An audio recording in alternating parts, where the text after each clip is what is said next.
काल सकाळपासून संध्याकाळपर्यंत बसून एक टॉप शिवला होता आणि बऱ्याच दिवसानंतर शिलाई करायला घेतलेली मी.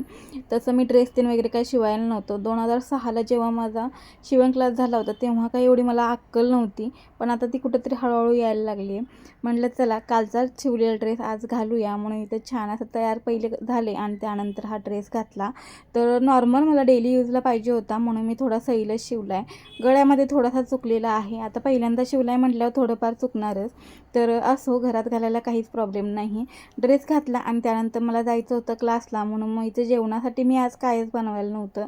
पटकन मग एक गाजर आणि मूग मी उकडायला ठेवून गेले हळद आणि मिठाच्या पाण्यामध्ये, आणि ते शिजल्यानंतर मग त्याच्यामध्ये एक टोमॅटो टाकला, थोडेसे मसाले टाकले आणि दुपारी खाऊन घेतलं. दुपारी व्यवस्थित पोटभर जेवायला नव्हतं, त्यामुळे संध्याकाळी लई लवकर भूक लागली म्हणून 6लाच जेवण बनवायला घेतलं. 2 चपात्या आणि मस्त बटाट्याची भाजी आणि दुपारची कढी होती. पोटभर जेवले आणि असा गेला आजचा दिवस.